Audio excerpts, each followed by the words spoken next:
Over the last couple of months, Apple has released a bunch of different products, from phones to speakers to laptops to tablets, everything. And universally been praised for pretty much all of it. And most recently, their laptops and their Mac Mini have come under a lot of praise because they've come out with their own processor, which has changed the game. I actually made a video about this not too long ago. I'll leave a link in the description in the end screen because that is actually a super important product. However, once again, Apple is messing up. The last time they messed up like this was iOS 13, when that first thing went out and all the bugs that came out of that thing. I wondered out loud on this channel, what the heck is Apple doing and how did they let something like that happen? Well, it happened again. Bruh, what is going on over there, Apple? What is going on over there? I'm sure you're wondering too. And I'll tell you all about it right after this. This is, you listening to Travis. What up, players? Welcome back. And for all you new people, welcome. My name's Travis and I do tech videos every single week and have a blast doing them. If that sounds like fun to you, sit back, relax, and enjoy the video. Anything I talk about will be in the description below. But for now, let's just get into the video. So as I talked about before, iOS 13 was a bit of a mess when it first launched. There were all types of bugs. It was just trash when it came out. And there's a lot of press about it, and Apple apparently wanted to make sure they would fix it for iOS 14. A whole bunch of shenanigans went on in meetings and stuff, and we heard tale that they were going to make sure that the iOS 14 release was substantially less buggy and a lot more performant. And they did it. It seems like they've done it. But I guess that didn't go all over the company because these laptops and this Mac Mini have an ultra bug. It's ridiculous. Now, before I get too far into this, let me real quick explain one thing. Some of you have been leaving comments, and it's just seasonal with some of you guys, that think that I'm like an Apple fanboy or, depending on the time of year, Samsung fanboy. It's so funny. A couple months in a row, people are talking about how I love Apple and won't say anything bad about them. And then the very next month when Apple comes out with a product, they'll say, you love Samsung, you love Samsung. No, y'all, let me explain something to you. I'm not brand loyal. I am not loyal to anything that I pay for. You need to pay me if you want me to be loyal. And you shouldn't be either. I actually have a whole line of videos about this. It's brand loyalty. I'll leave a link in the description in the end screen. You need to get educated. I'm all about calling people out on their shenanigans. If they have great products, I'm gonna let you all know all about them. Really, I'm gonna be excited about it and tell you about it. Both Samsung and Apple have had incredible products this year, and I've shouted those out, the ones that are good. And they both made some dumb mistakes. And this is one of them. I have no problem calling companies out on their shiznit. And this is one of them. Let me tell you something. I am never gonna rationalize for a company. If I'm paying you money, I'm not gonna rationalize why you messed up. And Apple messed up big here. What did they do? Well, they made it so that it's absolutely possible that if you get one of these brand new MacBook Airs or MacBook Pros or even Mac Minis, that you could literally brick your device.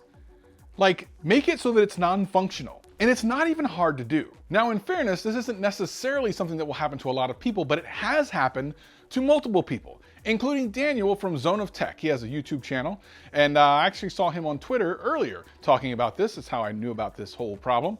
Follow me on Twitter and follow him on Twitter and on YouTube and stuff. What he had happen was he bricked his laptop. Now, this is a tech YouTuber. It's not like he doesn't know what he's doing. He absolutely does. So how did he do it?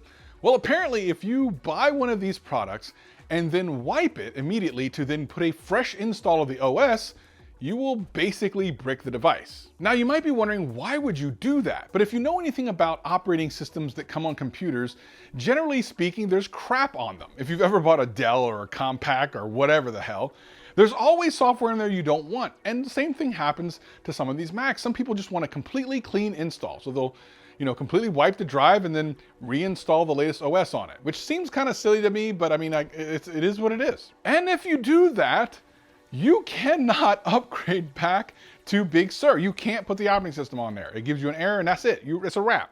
You can't do anything about it. As a matter of fact, if you try to contact Apple support, they'll tell you to take it back to Apple. Now, lucky for Apple, there's tons of Apple stores out there that you can do this for, but this is a highly inconvenient thing, especially since some of these products are sold out. This is terrible. We need to break this down a little bit.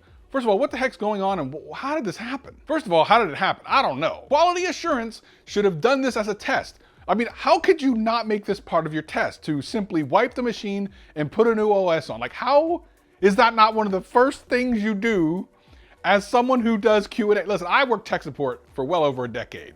That would have been one of the first things I would have tested after making sure everything worked is you wipe it, you reinstall, and then you try it again. Like, this is not brain surgery. And the fact that this happened to a 1 million subscriber YouTube channel is not lost on me how ironic that is. It's happened to other people as well, but it's kind of funny that it happened to a YouTuber. It actually makes it so that I can talk about it and you can know about it. The thing is, if you do update the software as you get it, if you do one firmware upgrade or one software upgrade as you get it, you won't actually run into this problem. It only happens if you don't first upgrade the OS and then wipe it. It's a weird thing. The reason this happens is kind of strange. The software that's on these products is basically in between two beta builds, the version numbers between them. So if you don't upgrade and then you wipe and then you try to get it back, it can't get, anyway, listen, there's a link to it, a video in my description that will explain all this. I can't explain it to you.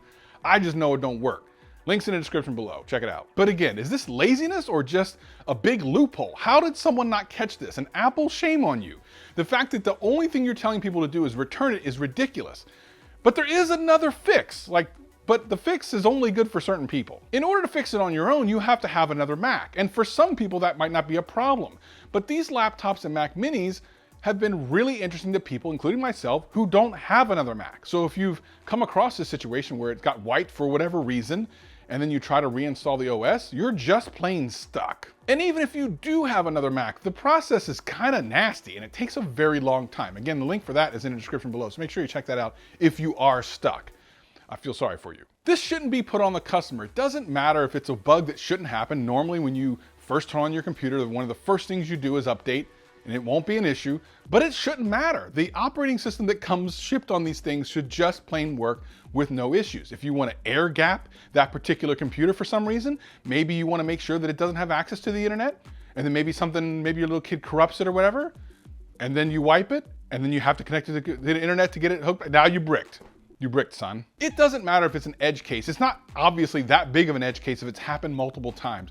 The reality of the situation is Apple messed up. They just plain messed up. On their first product that has this new amazing processor that has been really lighting up the world. I mean, this thing is absolutely amazing. Now you might be asking, why am I making such a big deal about this since it's basically laptops and a mini desktop that's affected? It's because this product, along with this product line with the M1 processor, is so amazing and so exciting. Like I said, I made a video about this before, but what makes it so interesting is the amount of power that this processor has with very little power draw. Like, the things it's able to do is amazing. This is the next level of processing. You can't just keep throwing power at a processor hoping that you have a never-ending supply of energy to put into a laptop or a desktop or a tablet or a phone. This is where processing needs to go. And stuff like this, people who don't know are going to attribute to that processor and not necessarily something that has nothing to do with that processor. This was a miss by Apple. It literally has nothing to do with the M1 itself. So something like this getting out and hitting the news would be a pretty bad thing for Apple, especially since this is their first real foray into saying, this is us, this is Apple. So you would think they would take extra time, but as we've seen in the past, some launches of Apple products and software have had weird issues. It's so strange because so much of their product is about refinement. And then something like this happens. The battery life that people are getting on this thing and the performance that people are getting on the M1 chip is nothing less than incredible. This is a great product marred by a really bad bug. Fortunately for most of you, you won't actually run into this. If you do, again, the link's in the description below. Now, I've talked about this, like I said, talked about it before. Link for that video is up here. I have some other things, especially you might want to check out the brand loyalty video. Make sure you check it out, and I'll see you next time. Peace and love.